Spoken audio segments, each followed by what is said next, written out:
Have you seen the headlines lately? It's getting crazy out there. According to recent reports, paying over $1,000 a month for a car has become the new normal in the United States. We're seeing more than 15% of new buyers signing up for 4-digit monthly payments. You've probably seen those viral videos on social media where people reveal what they pay. How much is your car payment? $1,670. How much is your car payment? $1,720. Some are casually admitting to $1,600 or even $1,700 a month. It is honestly unbelievable. So, in this video, we are going to break down exactly how much car you can actually afford based on your income. We're going to run the numbers for 3 specific income levels: $50,000, $100,000, and $200,000 a year. First, let's talk about the trap. These days, dealerships will try to convince you that you can afford a much more expensive car just by stretching out the loan term. Right now, the average auto loan in the US is 6 years. Why? Because car prices have skyrocketed. The average new car is now sitting around $50,000. Because of that, a lot of people are spending way more than they realistically should. To figure out your real budget, we need to follow a few golden rules.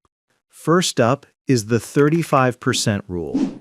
This rule states that the total price of your car should not exceed 35% of your gross annual income. Now, this is considered a bit aggressive, meaning it allows for a nicer car, but it's the absolute maximum. Let's look at the numbers. If you make $50,000 a year, your max price is $17,500. At this level, you really should be looking for an economical, reliable used car. If you make $100,000, your cap is $35,000. You have a bit more flexibility here. If you make $200,000, your max is $70,000. You can comfortably buy a semi-luxury vehicle without feeling financial pressure. However, if you want to be conservative, maybe you just view a car as a tool to get from A to B, stick to the 15% rule. This ensures you aren't tying up a huge chunk of your wealth in something that just sits in a driveway. Now let's talk about financing. If you aren't paying cash, you need to follow the 20-4-10 rule. This is the industry standard for smart buying. It has 3 parts. Part 1.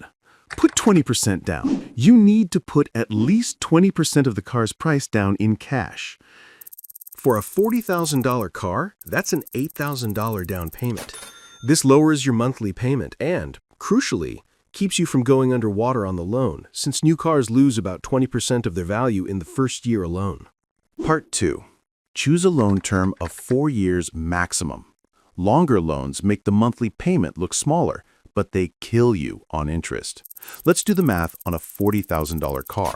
A 4-year loan might cost you about $5,800 in total interest. Stretch that to a 6-year loan, and that interest jumps to $8,800.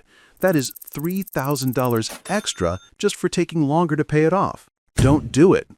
Part 3. The 10% cap.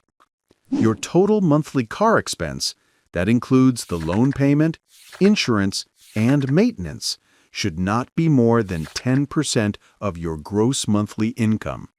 Here is a cheat code to calculate this fast. Just divide your annual salary by 120. If you make $50,000 a year, your max payment is $416 a month. If you make $100,000, it's $833. And if you make $200,000, your max is $1,666.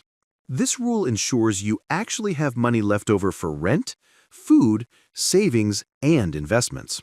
A common question is, should I pay cash? Look, paying cash is great if you hate debt. But financing can be smart if your cash can earn a higher return elsewhere. If you invest that money and make 8 to 10% in the market, that might beat the interest rate on your car loan. Finally, here are 3 quick ways to save money. First, shop your insurance. Compare rates for multiple companies. Second, buy used. Look for cars that are 2 to 3 years old. Let someone else pay for that initial depreciation. And third, Check maintenance costs. Some cheap luxury cars are absolute nightmares to repair.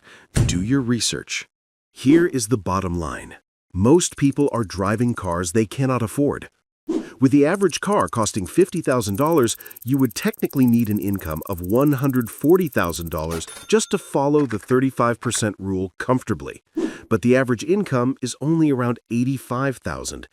That is a massive gap.